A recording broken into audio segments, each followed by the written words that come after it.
السلام عليكم. عاملين ايه؟ يا رب تكونوا بخير. انا حبيت اسجل الفيديو ده علشان انا دايما بسمع كلمة انا عايزة اخيط بس مش عارفة ابتدي ازاي. بداية الخياطة مش ان احنا على طول نروح نتعلم ازاي ناخد الباترون او المقاسات. لا، انا مش هنصح بكده خالص. انا هكون صريحة معاكي اكتر واقولك لو انتي لسه ما تعرفيش اي حاجة عن الخياطة خالص، ما عندكيش فكرة عنها، بلاش تروحي مرة واحدة وتدخلي في تعليم الباترون واخذ المقاسات. لان انتي ممكن لو عملتي كده ممكن يحصل عندك صدمة وتكرهيها، لان هتلاقي نفسك دخلتي في عملية حسابية انتي مش مستعدة ليها. فانا هنا هقول لو عايزه تعلمي الخياطه، خاصه لو انتي لسه ما عندكيش فكره عنها. يعني ايه ما عندكيش فكره عنها؟ يعني انتي لسه لاول مره بتعمليها، غير ما تكون في واحده تانية هي من وهي صغيره بدات تعمل حاجات كتير، فلما كبرت بقى عندها فكره كبيره، ممكن ان هي ساعتها تروح تتعلم، فده بقى سهل عليها لان هي عندها فكره واخده على الخياطه. حتى لو هي مش شاطرة قوي فيها، بس هي كسرت حاجز المعرفة الأولى ليها. أما بالنسبة للي جديد ما عندوش فكرة خالص، وده موجود طبعا، هي عندها استعداد لكن مش عارفة تبتدي ازاي، فأنا مش هقول لها روحي مدرسة تفصيل وتعلمي ازاي تاخدي المقاسات، ازاي تاخدي الباترون، اتعلمي ترسمي الكورساج اللي هو الجزء العلوي، او اتعلمي ترسمي الجونيلا. لا، لان انا مش عايزاها تدخل تتعقد، لانها هتلاقي عملية حسابية داخلة في الموضوع بشكل كبير. فانا انصح بايه؟ انصح ان انتي لو عندك فعلا استعداد ابدأي حب الخياطة. حب الخياطة بمعنى ايه؟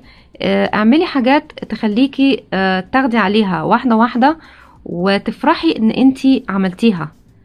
الحاجات زي دي زي ايه؟ يعني حاجات بسيطة، زي مثلا ابدأ ان انا اعمل وردة، ابدأ اعمل بندة للشعر من القماش. حاجات خفيفة وبسيطة بتخليني ان انا ببدأ اخد على الخياطة، ابقى جريئة من حتة ان انا امسك المقص واقص القماش وابدأ احسب حاجات بسيطة قوي على قدي. فخطوة خطوة هنوصل للليفل الأعلى من كده. الخياطة زيها زي أي علم تاني.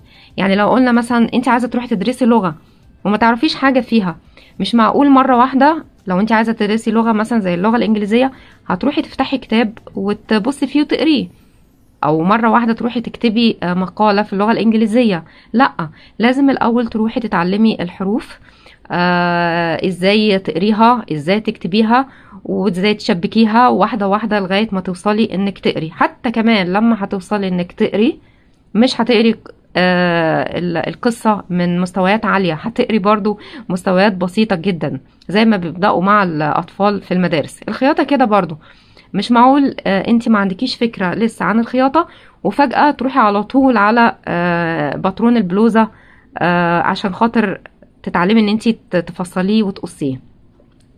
فاللي اقدر انصح بيه في الاول، يا ريت ناخدها خطوة خطوة.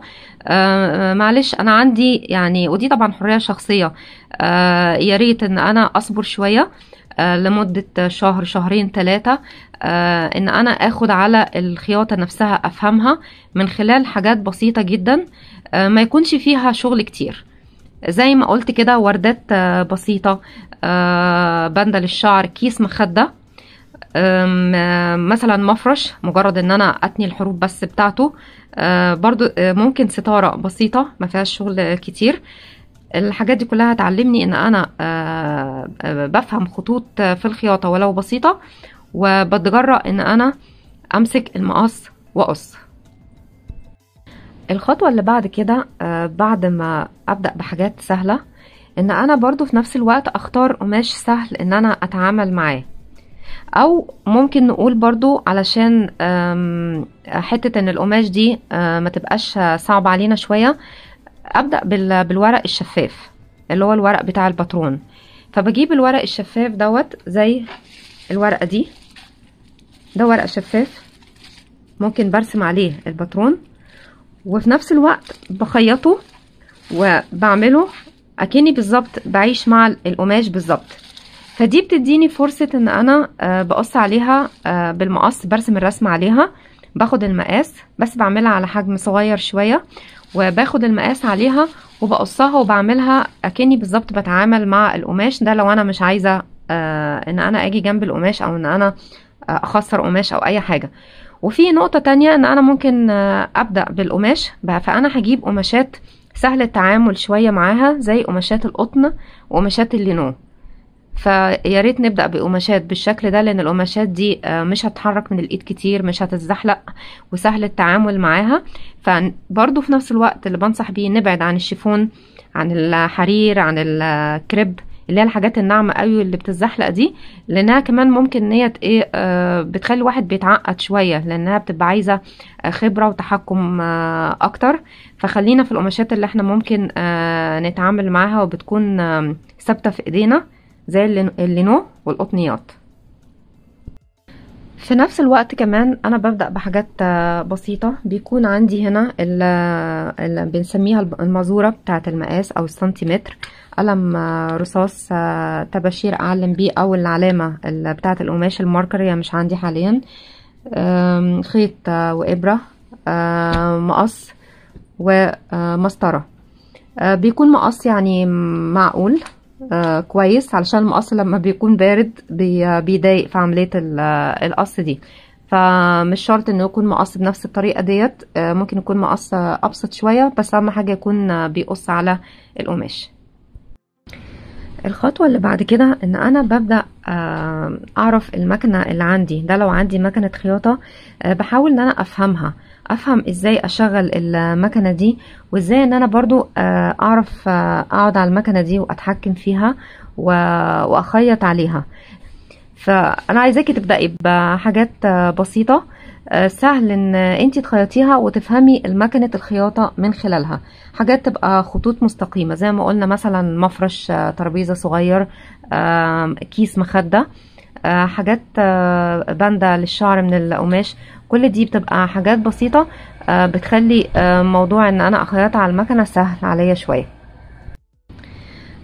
طيب بعد ما انا بدأت خطوة خطوة ان انا اعرف الخياطة واتعلم بدائيات علشان افهمها، بعد كده ببدأ ان انا ادخل مرحلة اعلى من كده شوية.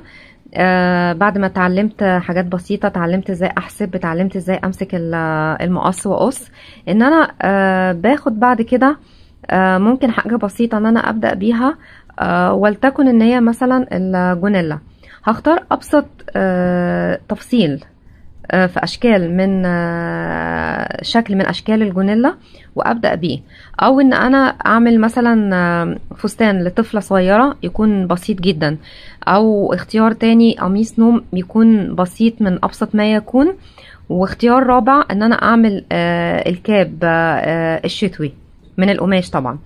الحاجات دي كلها حاجات بسيطة انا بنصح ان احنا ممكن نبدأ بيها بعد ما عدينا المرحلة الاولانية اللي هي ان احنا بنبدأ ان احنا نتعرف على عملية الخياطة وتعرفنا على المكنة.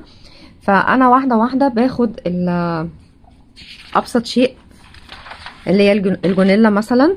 فلو انا عندي مثلا جونيلا ببدأ بجونيلا بسيطة اللي هي اول مرحلة في الجونيلات، اللي هي ممكن تكون مثلا جونيلا بكشكشة. دي بتكون اسهل ما يكون. ممكن انا بحط لها استك من فوق من هنا، او ان انا من على الجنب بركب لها سوستة، او من الخلف بركب لها سوستة. فالجونيلا دي بتبقى سهلة جدا وبسيطة، ممكن ان هي بتتعلم بسهولة. ممكن بعد كده لو قميص نوم بنفس الطريقة قلنا، او كاب. فانا بنقي حاجات بسيطة، حاجات ان انا يعني ان شاء الله بنجح فيها، وبعد ما بشوفها ببقى مبسوطة قوي وفرحانة ان انا عرفت اقص القماش، اتجرأت، عرفت ادوس على المكنة، عرفت ان انا اثبتها ولقيتها كويسة عليا. حتى لو فيها غلطات مش مهم، بعد كده انا هتعلم من خلال غلطاتي، لان كل انسان ممكن هو في بداية الحرفة اللي بيتعلمها او الهواية اللي بيتعلمها اكيد بتحصل اخطاء، بس اهم حاجة ان انا الخطأ ده انا بتعلم منه، فلما بعملها مرة تانية انا بعرف بالظبط انا غلطت فين وبصلح الخطأ ده، فده بيديني خبرة اكتر واكتر، وبعد كده بتعلم ان انا ما اعملوش. فطبعا ببدأ بحاجة سهلة علشان ما اعقدش نفسي، وفي نفس الوقت ابقى فرحانة جدا بالحاجة اللي انا بعملها. في نفس الوقت احنا عندنا هنا اختيار، يا بنجيب الورق الشفاف زي ما قلنا كده ان احنا بنرسم عليه وبعمل عليه جونيلا من الالف للياء، او ان انا لو عايزة اتجرأ شوية واقص على قماش بجيب مثلا متر قماش او متر ونص، يا بعمل جونيلا لبنت صغيرة او لاختي صغيرة او لبنت اختي، او بعملها لنفسي وبتجرأ وبقص عليها وان شاء الله تطلع كويسة. المرحلة اللي بعد كده بعد ما عملنا مرحلة الحاجة السهلة، قميص نوم او جونيلا او كاب او حاجة بسيطة جدا لطفلة صغيرة، ممكن بقى ساعتها ان انا اتجرأ وابدأ اخد المقاسات بتاعة البلوزة وابدأ اتعلم الكورساج والجونيلا. يعني اتعلم حاجات اكتر شوية، اتعلم حاجات اكتر شوية زي البنس ومقاسات الكمام، يعني واحدة واحدة. فبالشكل ده انا خدت الخياطة بطريقة تدريجية من الاول لغاية ما بدأت اوصل معاها واحدة واحدة، لغاية ما بدأت اوصل للليفل العالي اللي هو ان انا اتعلم ازاي اعمل مقاس بلوزة، ازاي اعمل مقاس جاكيت سواء صيفي او شتوي، بنطلون ببنس، جونيلا ببنس. دي المرحلة اللي انا مش عايزة ابدأ بيها من الاول علشان ما يحصلش معايا صدمة لو انا ما عنديش فكرة عن الخياطة من اساسه. وفي نقطة مهمة جدا احب برضو ان انا الفت النظر لها، لو عندك بنت صغيرة، يعني مثلا حتى لو انت ملكيش في التفصيل بس عندك بنت صغيرة 10 سنين 12 سنة وعندها الاستعداد ان هي تتعلم الخياطة او ان هي تعمل اشغال يدوية، شجعيها. البنات الصغيرين او عامة الاطفال بيحبوا يعيشوا اللعبة بحذافيرها، يعني معنى صح ممكن انا لو واحدة كبيرة هقول لها هاتي ورق شفاف وابدأي عليه لعملية الرسم والقص. البنت الصغيرة بتبقى عايزة مش عايزة تبدأ على ورق، لا هي عايزة تبدأ الحاجة حقيقية. فأنا من رأيي ما فيهاش حاجة، هاتلها زي مثلا نص متر أو متر قماش تجرب فيه مرة على مرة، ممكن قوي يطلع منها مواهب كويسة جدا، ويكون تحت إشرافك وهي بتقص وهي بتقعد على مكنة الخياطة علشان تجرب في سن صغير، علشان ما تعورش ايديها سواء وهي بتقص او بتقعد على المكنة او بتلضم الابرة. لاني بفتكر لامي ربنا يرحمها انها ليها فضل كبير جدا عليا وانا بتعلم الخياطة في سن صغير قوي، انها دايما كانت بتشجعني وعمرها ما منعتني ان انا اعمل حاجة او ان هي زعلت او اتضايقت ان انا قصيت حاجة غلط او بوظت قماش. فده كان يعني شيء مشجع ليا جدا. برضو برجع أكد تاني لما نبدأ احنا نخيط في كل الحالات يا ريت نبدأ بقماش يكون ماسك نفسه، بسيط من القطنيات، يكون قماش سعره معقول، ما يبقاش قماش غالي، علشان طالما احنا في البداية اكيد هيحصل غلطات، فتكون الغلطة يعني في حاجة بسيطة بتكون احسن ما يكون قماش غالي الثمن، وساعتها بيكون تصليحه لازم اضطر اشتري قماش تاني علشان اصلح الغلط ده، فهيكلفني كتير، فده يخليني ممكن اخاف ان انا اعمل الحركة دي تاني، ان انا اقص في قماش غالي مرة تانية. في نفس الوقت دايما بنصح لما نيجي نبدأ دايما نقص الحاجة، نبدأ نخيط دايما نقول بسم الله، لان ده توفيق من عند ربنا ان انتي بتتوفقي وان انتي تكوني كويسة في اتقان الشيء نفسه، ده من عند ربنا سبحانه وتعالى. بنصح برضو في الاخر طالما بدأتي انك تتعلمي الخياطة، يا ريت يعني ما تسيبيهاش، بمعنى اصح بلاش توقف في النص. يعني انت بدأتي تخيطي، حاولي ان انت كل اسبوع يكون لك حاجة بتعمليها، لكن مش مثلا ان انت عملتي حاجة وبقيتي مبسوطة وبعد كده سبتيها وشهر شهرين ثلاثة تحبي ترجعي لها تاني، هتبقي نسيتي اللي انت عملتيه. لان دايما كل ما يبقى فيه تواصل هيبقى عندك خبرة دايما بتتبني على الحاجة اللي انت عملتيها من قبل كده. لكن لو انت وقفتي في النص هتنسي الحاجة اللي انت عملتيها دي ومش هتفتكريها. بنصح برضو لما تتعلمي الخياطة حاولي يكون عندك دايما كراسة وقلم، ولو في نقطة انت خايفة تنسيها اكتبيها، اكتبيها واكتبي انت عملتيها ازاي، بمقاساتها قد ايه، وصوريها علشان يبقى عندك انت ده مرجع ليكي. لو نسيتي في لحظة بترجعي بتشوفي الحاجة دي انت عملتيها ازاي. لان الخياطة انا مش هقول هي مجرد حاجة بتتعلم وخلاص، لا هو علم حقيقي وعلم كبير فعلا. ولما بتتعلميه صح بتعملي حاجات كويسة جدا لبيتك، ستاير، مفارش سرير، فساتين مناسبات، فساتين ليكي او لبنتك. بتبقي فرحانة جدا انك عملتي الحاجات دي بايدك وما احتاجتيش ان انت تعمليها عند حد بره وعملتيها بذوقك انت. ده غير كمان متعة كبيرة جدا ان الانسان يمارس هواية هو بيحبها. فلو انت حبيتي الهواية اللي انت بتعمليها دي هتلاقي نفسك بتعملي حاجات انت ما كنتيش تتوقعيها خالص من اساسه.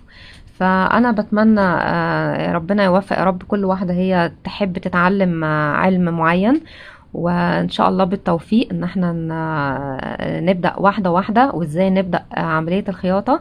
والسلام عليكم في فيديو تاني ان شاء الله، مع السلامة.